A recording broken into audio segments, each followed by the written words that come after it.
tell you one last time, I don't wanna be more, but they know I will not die. You can try and no more, just so you can kill my child. All the times that I've told you, still got my pedal through the metal. Told you I'll be immortal, I tell you one last time, I don't wanna be normal, so you can stay inside. That's why they say that you're local, you see this world is mine. I'm not even your hope for them tired, I'm taking all that work and I will show them one more. So I tell you one last time, I don't know what's so hard, can you get it through your mind?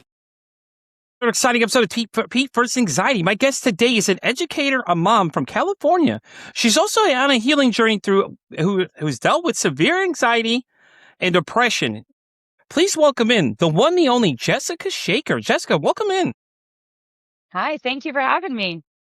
So Jessica is visiting us from TikTok now. She runs her own little live room in there where she promotes mental health, educates people and things like that too. Things like that too. She's been through suicide attempts as well herself, and she's trying to break the stigma as well. So I invited her here because I said, why not? Let's get to know her a little bit better. She's actually our good friend Marin from what is her name? God, I don't even remember her podcast even called anymore. Anyways, but Jessica here is actually an interesting person. I met her through TikTok, and I wanted to bring her in here because I want to highlight what she's doing. So Jessica, why don't you tell everybody a little more about yourself? So I've been a teacher for 12 years, but I started doing TikTok really to try to build up the support group that I needed. I couldn't find a support group that would really help me with mental health in my town. And so I just tried to create it by creating a community where we can provide support for one another. So I'm not a therapist, but I share what I know in hopes it's going to help some other people. And I love learning from other people as well. Yeah, and that's what I like about you is that you're just the realism of everything that goes on. You're always really upbeat, and then the fact you're educating these guys on different things as you go. And it was interesting because, like I said, Marin's the one that told me about you, and I was like, okay, I'll go check it out. Why not? And then I came in, I interacted with you for a little bit. I was watching some of your lives. I try to catch them when you're live too to see, and I really like the energy, and just the way you do things. You're always positive and boosting people up and things like that too. But, it's always interesting to hear the story behind the person. So I know we talk, I know you talk about your description where you talk about you've been there, you've been to the edge of suicide. Has there only been the one time that you've attempted to do that? There's only been one actual attempt. I had like months on end of the thoughts, but only one actual attempt. Yeah. Yeah. And it's hard because you can't talk about that on TikTok and tell people the real story because, I understand their point of view, but I think at the same time, this is a real subject that you're talking about. You're talking about from your own experiences and things like that. So, it gets interesting because I'm a 2-time survivor myself. So, like a lot of people who know it outside of TikTok know my story and a lot of that stuff like that too. But then TikTok limits what you can say, which I mean, I at the same time understand what they're doing. But at the same time, it's like if you're doing it from the educational aspect of, hey, listen, I've been there. I know what it's like, guys, I can relate to you. I feel like, they censor a little too much when it comes to that kind of stuff. Do you feel that same way too? Yeah, it's been one of the most frustrating things for me about being on TikTok is that I feel like that's a place where I've been able to build a good platform, so I want to stay. But I do think I might have to diversify because it feels like it's perpetuating the stigma when we're censoring certain words that we can't say. I try to talk about it anyways, but I have to talk about it in euphemisms, and that really bothers me because I know we can help people if we can talk about it. And I hate that I have to speak in code, or I hate that if other people bring things up, that I have to tell them not to type certain words in the chat because it just feels like invalidating. I'm like, no, I do really care. It's just we have to play by their rules, and that's really hard. Yeah, I'm learning the insides and outs of it too. I'm a part of one of the agencies, so like I learn all the stuff they teach us that TikTok's telling them, and it's like they're like, well, you can't say that word for these reasons. I'm like, what? We're having an actual conversation about something real, And when I started doing the show in the beginning, I was doing live interviews on TikTok, but then I had to stop because when the conversations got too real, they didn't like all that kind of stuff, and it was like. And I really had to make a decision of integrity of do I really want to continue to do this kind of cat and mouse kind of game of, am I going to get banned after the first season of doing this show? And we were live on YouTube. So I was like, oh no, yeah. So I stopped doing lives altogether just because I felt like to have a real conversation, a closed setting's more intimate, it's personal, and then people can come in here and say anything they want, and not feel like people are going to judge them for what they're saying because this is your actual thoughts. You have to be a certain person. With TikTok, you have to kind of like you said, you have to code word a lot of stuff. But in here, it's a little different. You can get away with saying the actual things you want to say. And people need to understand that when they're listening to this interview, it's not to make you look like anything other than just Jessica. Like this is who Jessica is. Jessica wishes she could tell you these certain things, but here's the place where you can say these kind of things. So have you always had a severe depression and anxiety and things like that, or is that something you developed over time? I suspect I probably have had anxiety my whole life, but I only got diagnosed with it like 4 years ago. And I only got diagnosed with depression about 4 years ago as well. And so I don't think I've been depressed my whole life, but I think the last 4 years I had like 2 years that just really felt like a mental health crisis. Yeah. Yeah. So let me ask you this though. You as a teacher, do you guys discuss mental health at all with the kids? I don't know. What grade do you teach? I teach fifth grade, so I teach 10-year-olds. Oh, And okay. So yes, you guys so I know like when I was a kid, I didn't learn any of this in school, but as a teacher now, we teach social emotional learning. So we talk about like coping skills for dealing with anxiety and stress. We don't get into like suicide and things like that at this age, even though it can impact people that age. But we do talk just in general about feelings and regulating our feelings and things like that. so did you know the second most likely people to commit suicide are 10 to 14-year-old boys? Well, so that's the thing is I feel like it should be talked about more with kids because it does impact them. So we as teachers go through a training every single year about like noticing the signs and about reporting like any type of anything that a student might say, reporting it to our counselor for like a formal risk assessment kind of thing. And so it's interesting that we don't talk about it more like head on. Yeah, yeah, and they don't teach emotional regulation to kids either, which I think is kind of interesting as well, because even at the age of 10, I think is the perfect time to start teaching them how to understand what these feelings are they're having and things like that too. But there are people out there that are doing interesting things with that kind of area. Shannon Curtis is one of them that comes to mind. She has a book called No More Monsters Under the Bed. And the basic idea of the book is it's a children's book format, but it teaches the adult and the child like emotional regulation, like what these different feelings are they're feeling and things like that too. Which is a great idea. Just since you're working in that range, maybe that's a good idea for a book for you to share with them and just say, hey, and them not even know what they're even reading. It's not even like it's a kid's book, so it's not even like they're gonna understand, but it'll teach both the kid and the parent exactly the same thing. Because at that age, sometimes the parents are reading the books to the kids, or the kids are reading the books. You know what I mean? Like they can start learning things without even realize they're learning anything. So one of the things that we do every day is the zones of regulation. And I've heard mixed reviews of how people feel about that, but it's just basically connecting our feelings to a color. So red would be angry, blue is sad, green, you're feeling good and calm, and then yellow, you're feeling like a little bit anxious. And so no one is ever required to share, but all the students get an opportunity to share how they're feeling if they want to. And then the class has brainstormed like an anxiety, like coping toolbox of all the different things that they can do if they're in one of those more difficult colors. But we talk about like how all of those feelings are valid and you don't have to be in the green zone all the time. But at the same time, we don't really like being in the red zone, the blue zone that often. So what can we do to be able to get back out of it? Yeah, I absolutely love that. I think that's a really cool idea to teach them like colors.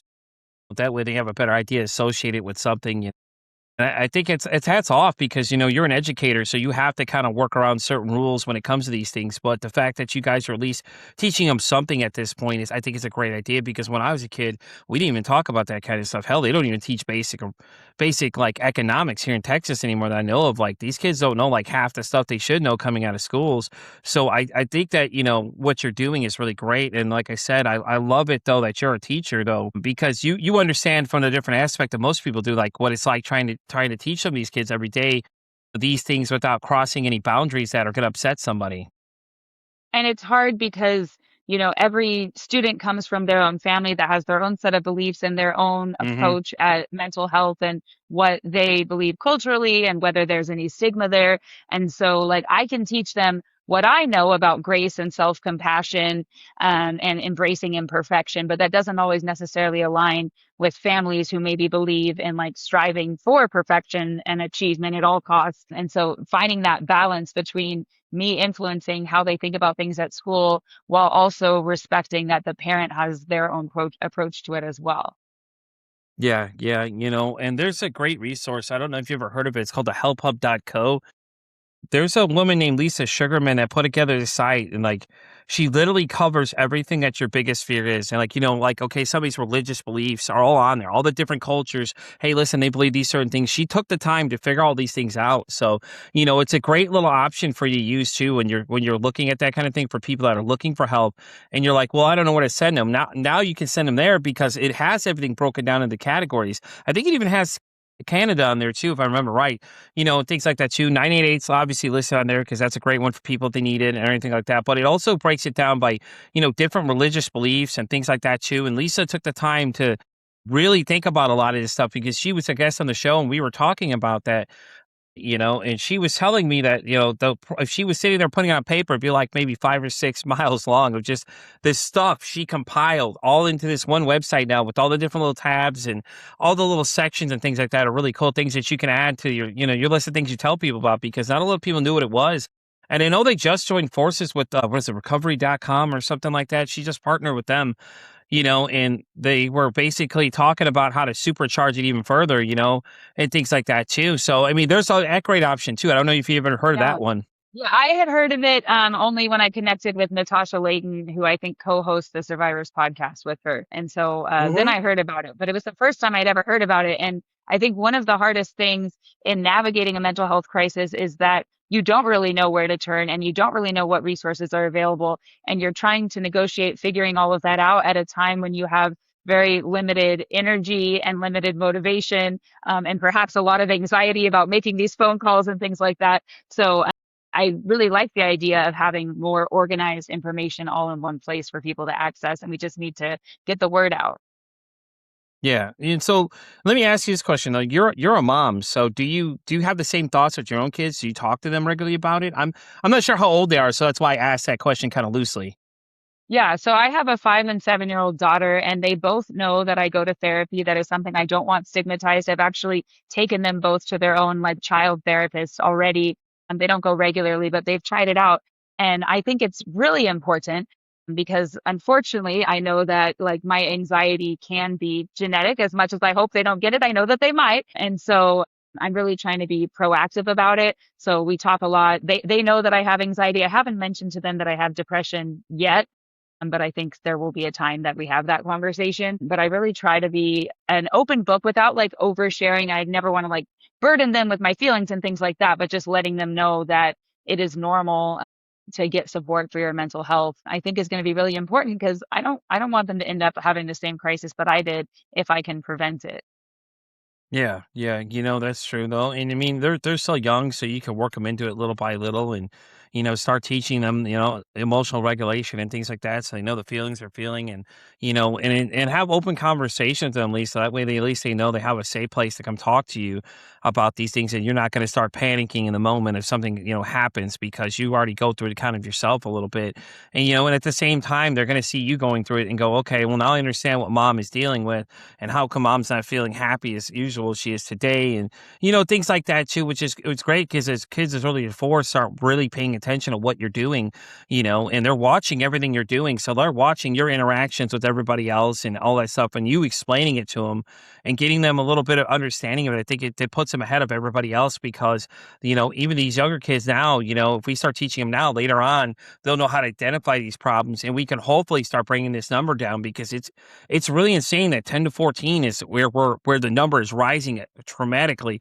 And it's probably because the internet, if you think about it, because now instead of like when we were kids, we only had like you had to call somebody on the phone, you had to see them in person, and then you had AOL, which was like the little bit introduction to the internet. You really didn't have really much like social media yet at that time, so like we had less ways for people to bully you. Now it's like, God, you can list them on one hand of just different places these guys can get attacked from, and it's really scary because what are we teaching these kids by the way we act like that? And a lot of students, even though like my students are 10 years old, so they shouldn't be on social media, but a lot of them are. So they're getting exposed to a whole lot, even at an age where I'm pretty sure it's against like the guidelines to be having an account. Yeah, yeah. We don't know how that works. You can lie about your age and everything else like that, and then they'll let you on, and then it's like, what are they seeing from there? It's honestly really scary these days because they have so much misinformation that floats around. These people are watching, in these different videos. They start seeing people putting out, their stuff they're seeing. They shouldn't probably see it at 10-year-old's age. Like, oh yeah, oh my wife killed themselves, or my wife could sue. All these different things that just pop up at random that they don't know what they experience. They're watching this, going, well, what the heck does that mean? And then they're going to start searching what that word means, and then they're going to come across a video, it's going to start showing them and explaining things to them that, maybe they're having those same feelings. They're like, oh, well, maybe I'm thinking the same thing they are. And maybe that's not the case, but they don't know how to tell what's the difference between fact and crap at that point because they're seeing it. They're not sure. And that's a Yeah. parent's worst nightmare. So, these kids are seeing stuff, that you're not yourself is not teaching them, that these other kids are seeing. They're going, oh, well, I think this is right, or watching them, like how they treat women, especially having daughters. You have to worry about like how they sexualize women these days on the internet. Like these young girls are seeing how, oh, well, if I look pretty, guys will like me better, when it's really not the case of how it should go. Yeah, and my kids are like dreaming of the day that they can have TikTok, and I'm like, you're not going to have TikTok for a long, long, long, long, long time until you're like older teenagers. And it's interesting because they're like, oh, mommy's on TikTok. I want to make videos. Nope, you're not. I do not post my kids on the internet. I just keep it completely separate, just for their privacy and things like that. But yeah, I can see, and I mean, there is a huge positive side to it, like you were saying, if we lean on the good videos. But yeah, if you're just scrolling, you don't know what you're going to come across. Yeah, God, the algorithm can be unforgiving, especially when you start looking at the wrong things. And, they start showing up, and then it's like, then you go to Instagram where it could get really worse. And then you go to X where they're just showing everything there. There's no holds barred on that site whatsoever, man. You can watch people doing sexual acts on there. And it's like, oh, wait, what the hell did I just come on to? I thought it was on the internet. I didn't think I was on a porno site at this point. And, these kids don't know how to decipher the difference between that. And then they see these young men are watching these guys and these dudes with these very interesting point of views where they decide to start degrading women. And it's like, yeah, that's really not how this goes, fellas. We're not supposed to be doing these kind of things, but let's keep telling these kids that. And then you hear all this like really oddball rhetoric about, different things like mental health, where the lady was doing the thing where she was celebrating how, Men's Mental Health Month or whatever it was, when she made that video where it just went completely viral for all the wrong reasons. And she was like, oh, Mm. well, now I'm going to go into hiding all of a sudden. And then her family's having to clean up her mess. And it's like, you don't think about these things before you're going to do it. Like, come on now. Yeah, yeah. For a long time, I was like scared to share my story on the internet because I was afraid of how people would respond. I was afraid of if my students' families would find it, or if my students might somehow come across it, even though I don't have my last name on TikTok for that reason, because I don't want my students to watch Yeah. my videos. Yeah. But I would worry about it. I would worry about, are they going to judge me? Are they going to see me differently? And then eventually I just decided, I think the impact I can make helping people is worth it. And I'm just tired of hiding and tired of feeling judged. So I'm just going to live my truth. And if people have a problem with it, oh well. Yeah, you as an educator too, that's the other thing you have to worry about. It's like, what they find out about this. It's like, I'm not doing anything wrong. I'm just sharing my story. Am I sharing it to my students? No, I'm not sharing it to them. I didn't put it out there from the find. Now, if they come across it, okay, well, it's the internet. What would you like me to do? I can't control what they look at on the internet. And a lot of people have the same similar story you do, because a lot of people are like, well, I don't want to share it because like I do a side project with the co-host, and her story is one of the probably wildest things I've heard. Oh, she was taking like 17 medications. She's schizoaffective. Like her story her whole thing of like it's symptoms she deals with is just out there. And then she was like telling people like, hey, my story about it, and they're going, well, go to the hospital. You're crazy. These things. And she's like, well, hey, guess what? Too late. I've already done all these things. What else you got for me? And Right. it's really horrible because it's like, especially TikTok, the level of trolls and things that come out, these people say to people, it's like they don't think about the outcome of what's going to happen next. They just want to come and act like complete jackasses for no reason. But then it's like, that has to be a worry for you a little bit too, because like, what if they find out you have family and then somebody starts like trolling you in your own personal life? Is that a big concern for yours though? I've already been harassed by somebody in my own town for being an advocate for LGBTQ plus people. And so for that Wow. reason, I'm very used to the whole idea of being doxxed on the internet. My work actually had to like protect my identity on the internet and like hide all my, contact information and stuff. So I've been there. So I guess I know how to do it safely now. I'm careful about not giving my last name to people that I don't trust. And yeah, I'm no longer afraid of it just because I feel like I've been through it, and it stinks, but I don't want to let those people win because I feel like if I just let the trolls scare me, the bullies scare me, and then I don't use my voice because I don't want them to say something negative about me, well, then my story doesn't get to be told and they win, and that's not fair. Yeah. Yeah, no, I agree. My whole story's on the internet at this point, so I'm like, there's really nothing anyone else can't find about me. Hell, you could Google me, you could chat GPT me. I show up on everything possible.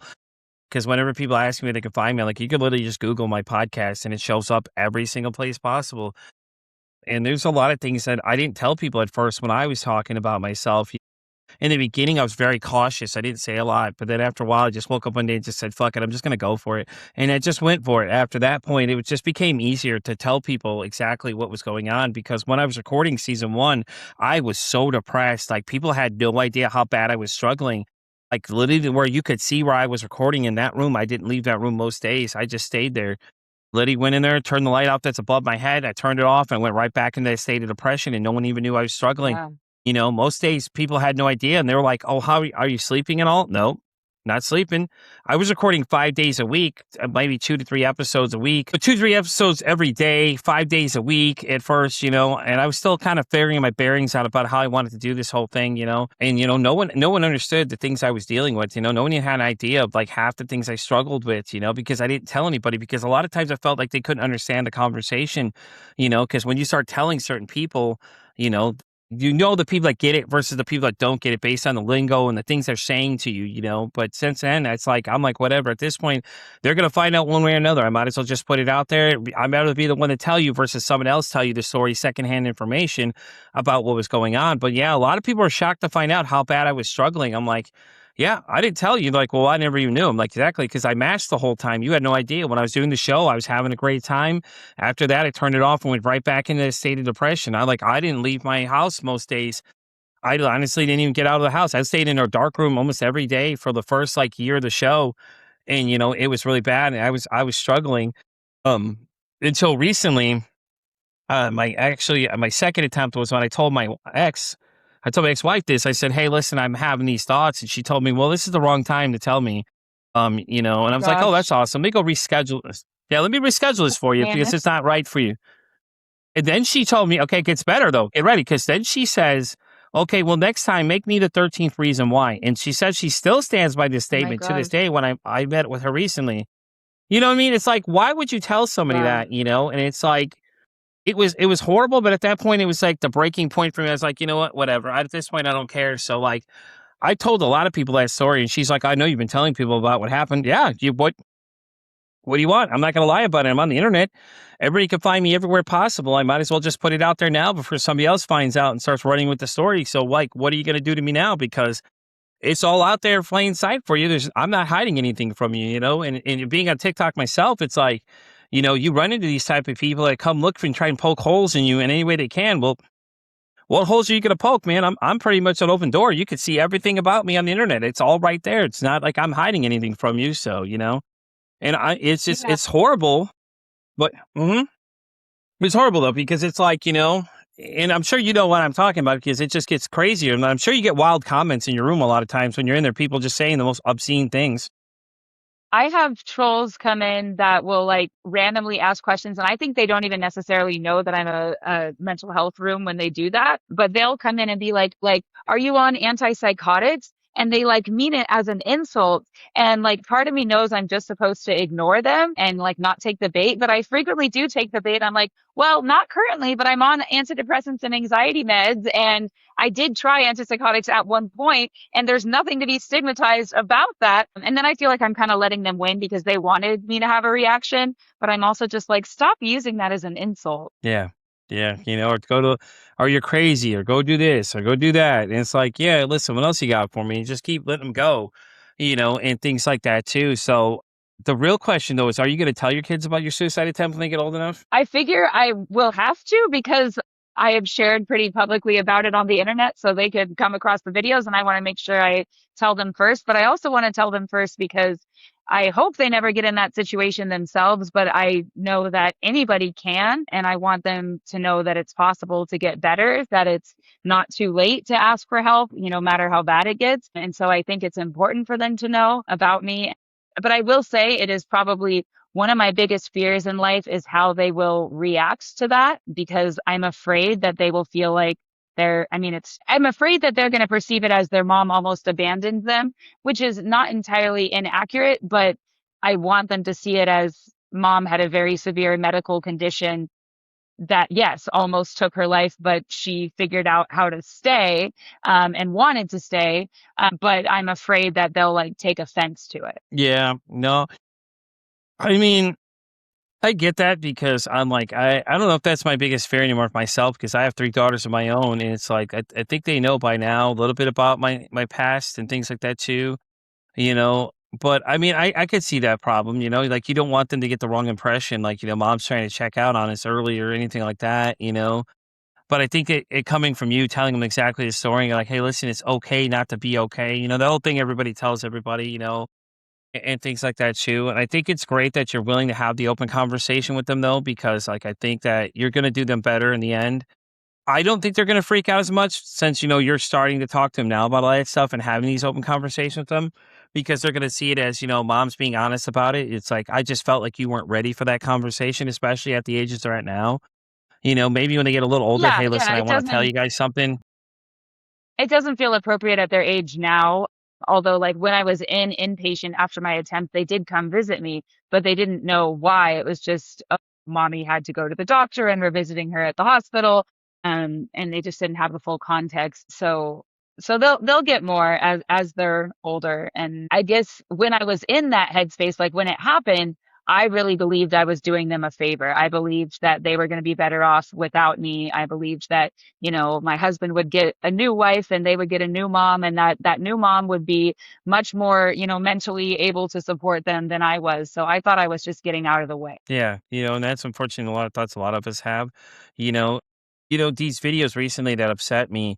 I don't know if you've seen them yet. Have you seen those ones where it's like, after you take your life, there'll be X amount of text messages, X amount of missed call, and they start listing these things. And I'm just Mm. thinking as I'm watching this, going, like, who the hell do you think this is serving their purpose to? Because right now, anybody in the state of mind that's thinking very bad is not thinking that this is a great idea. They're thinking, okay, well, you're agreeing with me that I should just pretty much commit the act because at this point, you're telling me my life doesn't matter. It's going to go on without me regardless. And I'm like, I just like video posts like that just drive me insane because when you see them, it's just like, dude, you're not doing anybody favors. You're literally making more of a problem because somebody's going to see that and they're going to think that that's exactly what the case is that, okay, well, my life doesn't matter. So, well, I'll do it anyways. And maybe you can weigh in on this too, since you've been in that situation. It's like, I know when you get to a certain point, it's like, you don't care what anybody's saying anyways, but if you're right on that edge, one of these videos are going to push you over that edge because it's like you're basically confirming their worst ideas is that, okay, well, I don't matter or it doesn't matter, and like you don't need me here anymore because life goes on without me, according to this video. So it wasn't a secret that I was struggling. I was already going to a partial hospitalization program for my depression. I was reporting the thoughts that I was having, going through risk assessments, every day with the therapist, the psychiatrist, my doctor, my husband, my parents, some of my friends. They all knew that I was having these thoughts. Um, it's actually surprising to me that when it actually happened, that a lot of people were shocked. And I'm like, I've been telling you for months that like this is how I'm feeling, but Hmm. I it's weird to me. It's weird to me that like you can say that it's a problem and people try to help, but they can't necessarily help in the way that you need or get it fixed fast enough. And unfortunately, it had to get to a really bad point before I really got the help that I needed. So let's go into that a little deeper here. So if you were to give somebody advice that's in that situation, the loved one that is in that situation, what would you tell those people to do to help them?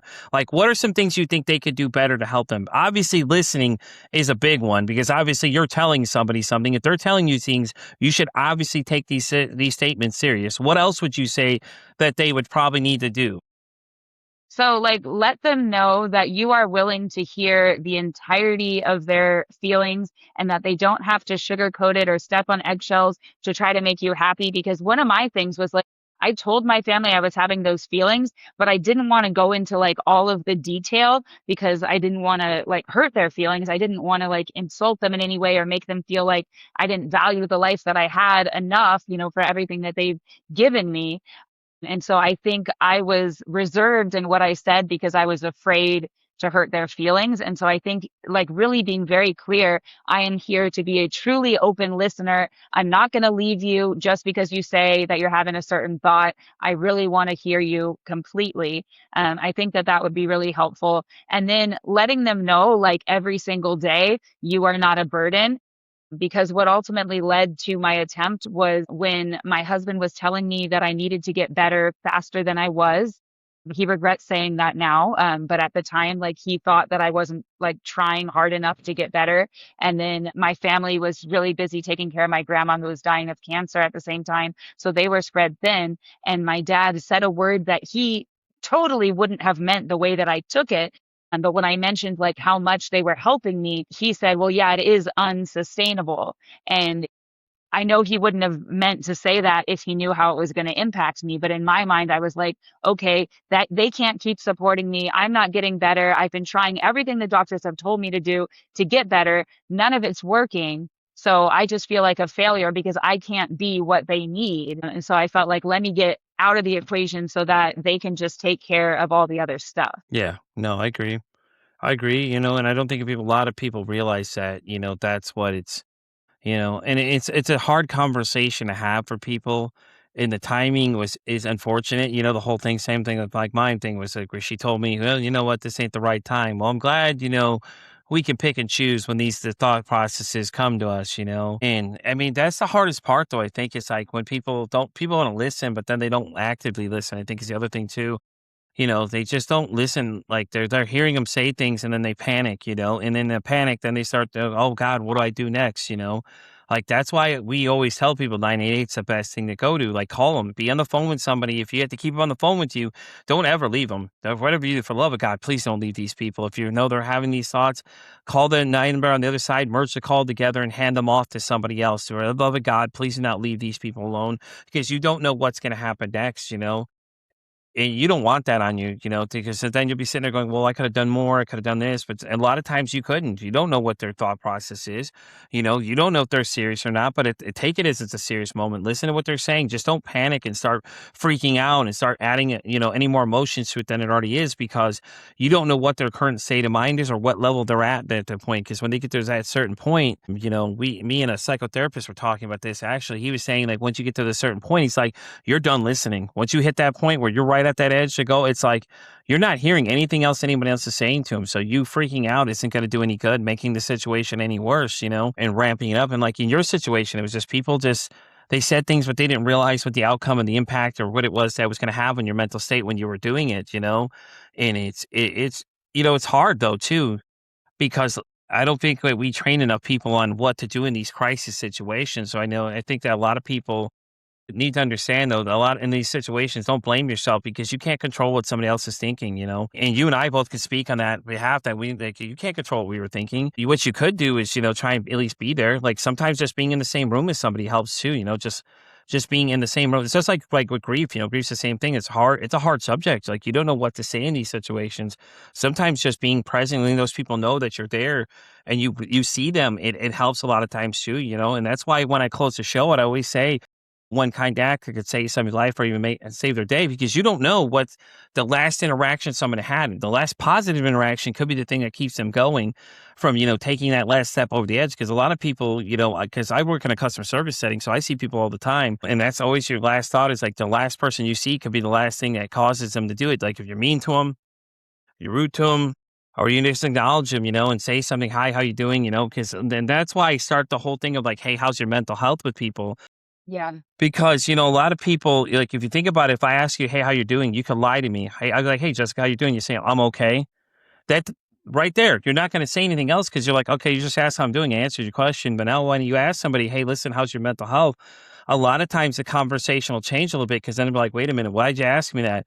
And then you could lead into, well, I noticed you haven't been yourself lately. You're not as upbeat as you usually are, and things like that. You start noticing, different things about people, and it's okay if you start noticing things, and another thing too, Lisa and I talked about, she said you can just ask people straight out, like, hey, listen, are you thinking about committing suicide? And it's not the wrong question to ask these people. I know that people are gonna be like, oh, wait, hold on. No, it's the right question to ask because sometimes you'll actually think about it for a minute. Go, wait, am I actually thinking about this at this moment? And sometimes that'll be that thing that makes them step back, go, hey, wait, hold up, and all that kind of stuff like that too. So, and it's hard, And that's a but at the same time, no, go ahead. it's a misconception that parents of students have too, because if we do hear a student make a comment like I want to kill myself, then we have them go do a risk assessment with the counselor. And I've had parents of students get upset saying like, how dare you put this idea into the kid's head, asking them what plans they have. But it's like that doesn't actually make it happen, but people get afraid. They get nervous, and so they feel like they don't want to talk about it. Yeah, but you're asking all the right questions. So, do you have a plan? That's how you can tell the level of seriousness. Have you already thought about this? And when people make that joke like that too, that's an indicator too that something may be wrong as well. That's a cry for help for a lot of people, and people don't think about that. Like people making constant jokes about, just shoot me now and all these other things. Any kind of references to any kind of like suicide kind of comments, like people don't take it serious, but it's a way of someone crying out for help that you're not realizing. They're trying to tell you they need help. So, like, if you hear somebody say something like that, it's okay to ask them about these questions. Like, hey, listen, is there something wrong? Are you good? And if they constantly say something they're okay, then, sometimes, you can't keep pushing either. But at the same time, keep an eye on what they're doing. Are they doing anything weird, like, giving away a lot of their possessions? Another thing a lot of people say, any kind of like weird, they seem a little offstanding or not as social as they used to be, even calling and texting, checking in on people too all the time. Like, I got a friend of mine, that's what we do every day. We text each other good morning every morning. And if he doesn't, I get mad and he gets mad. We go back and forth. Like, oh, bro, what's up? I hadn't heard from you. Are you okay? And it's okay to do that, to check in on people just to see how they're doing, because sometimes even that text message is the thing that they need to keep them from going over that edge. Yeah, and sometimes I've had friends who have said like they're going to text without an expectation that I'm going to have a big conversation back, because they know like if you're feeling really depressed and lacking energy even to like engage in a conversation, sometimes a whole long back and forth could feel like too much. But at least just like the check in and just a quick response to let people know that you're okay. I do think what really made my mental health crisis worse was that when my anxiety and depression was really bad, I ended up taking a medical leave from work and went on disability. And while I think I had to do that because I wasn't in a mental headspace where I could be providing teaching to young kids, it wasn't good for me because it isolated me. It kept me at home, not with my usual people that I talk to, and really just stewing in my own thoughts. Yeah, yeah, that's hard when you make that decision because you think you're doing the right thing and then you're left with your own thoughts, and it's a scary place. Our minds sometimes can be a really, really scary place. So, but yeah, thank you for sharing all that though. I mean, it's hard enough to talk about these things with people, and you being that open about your situation and things like that. I really respect the fact that you do that though, even though you're a teacher at the same time, you're willing to let people know, like, listen, hey, I'm a person. I may be someone's teacher, but at the same time, I am an individual, and I love that the fact that you're in the space with us because we need more people like that are just really honest about what's going on. So thank you so much. Sure. She's like, sure. All right, Jessica. Well, we're at the fun part of the interview. I don't know if you've ever watched any of these episodes, but we're going to ask you two questions. I ask all my guests the same two questions. So the first one is a very fun one. So, Jessica, my question to you is that if your mental health had a song, what would you say that song would be? This is a Well, good one, I'm telling you. I love Citizen Soldier. He does so much good mental health stuff. Um, so, oh man, I don't know if it's called Enough or what the exact name of the song is, but the one about being enough that's from Citizen Soldier, because it's something that I've had to learn about myself and try to believe about for myself, because as somebody who grew up being a perfectionist, I have perpetually felt like I am not enough. Yeah. Yeah. Yeah, I get that. And I see your sign back there says you are enough too. I really like that as well. I think that's very positive because sometimes people need that just simple message to see that. I love your energy every time I come in the room. You're always very upbeat, excited to be there, and very engaging with people. So that's really great as well. So here comes the next question, and the most important one of all is if you could break the stigma about mental health, what would you say that would be? What would I say the stigma is? Yeah. What would you say the one stigma about mental health is you want to break? That people think that people are weak if they're struggling with their anxiety and depression, and if they were just stronger, powered through it, then everything would be fine.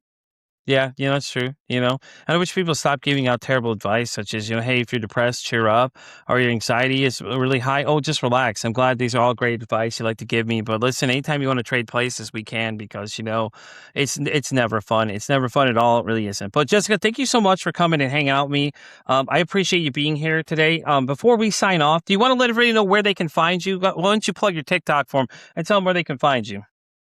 Sure. Yeah. My name is Jessica Glow Up, and my handle is Bold, Brave, Imperfect Human. There you go. Are you on anything else other than TikTok? You're on Instagram as well too, aren't you? I'm on Instagram and YouTube as well, but I barely started on those platforms, so I'm working on building. I want to diversify. Right. There's nothing wrong with that at all. That's awesome though. Guys, go ahead and go check her out. Like I said, she's live on TikTok a lot of times. Let her know that you saw her here on Pete vs. Anxiety. She'd love to know that the worst people are seeing her and everything like that. So once again, Jessica, thank you so much for coming to hang out with me. I appreciate it. I enjoyed having the time of having you here. I really appreciate you being here with me today. Do you have anything else you want to say to everybody before I start signing off? I just want to say thank you for taking the time to listen, because it's really refreshing to be able to talk about it. So many people are so uncomfortable talking about it that there's very few people really willing to have the conversation. So I find it very healing when people are willing actually to witness what I've been through. So I appreciate you holding that space. Hey, not a problem at all, guys. And with that being said, we're going to wrap up this episode of Pete vs. Anxiety. You know where to find me. I'm Pete vs. Anxiety. I'm on Spotify all the way down to Pandora Radio. I'm on X all the way down to TikTok. And as always say, it costs nothing absolutely to be kind to somebody. One kind act you could do could save someone's life, or hell, you can make their day. I'm Pete vs. Anxiety signing off saying, don't ask how your day is today. Say, hey, how's your mental health?